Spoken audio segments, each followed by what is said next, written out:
সুন্দর সাদা তারার মতো ফুল ফুটে আছে পুরো গাছ জুড়ে। সাদা ফুলরা সাধারণত রাতে ফোটে, আর সাদা ফুলেরা কিন্তু তীব্র সুগন্ধি হয়। তো এই যে পুরো গাছ জুড়ে সাদা ফুল ফুটে আছে, এটা হলো কুন্দ। তো কুন্দদের নাম শুরু হয় জেসমিন নাম দিয়ে। আমরা অনেকে জানি বা অনেকে জানি না যে বেলি, জুঁই, কুন্দ, চামেলি বা আরও যেগুলো জেসমিন পরিবারের আছে সেগুলো সবাই জেসমিনাম দিয়ে নাম শুরু হয়, বৈজ্ঞানিক নাম। বেলিরও নাম জেসমিনাম সাম্বাক, তেমনি এটার কুন্দের নাম জেসমিনাম মাল্টিফ্লোরাম।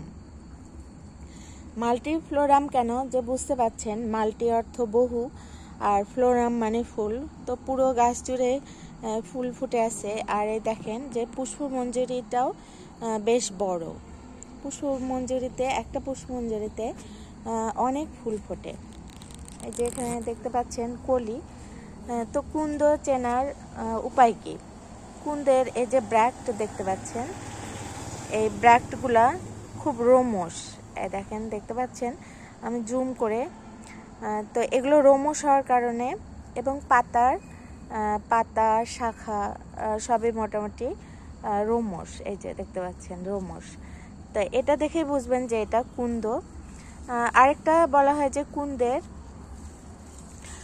সুগন্ধ থাকে না, এরকমও বলা হয়। তো মাল্টিফ্লোরাম যেটা, সেটাই হলো কুন্দ।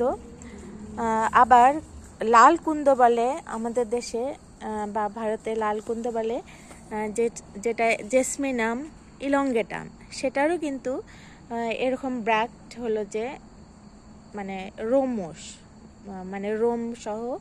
এই যে দেখতে পাচ্ছেন এদের এটা কেশর বের হয়ে আছে, এই যে কেশর বের হয়ে আছে। তো লালটাকে লাল কুন্দ বলে, ওটা জেসমিনাম ইলংগেটাম।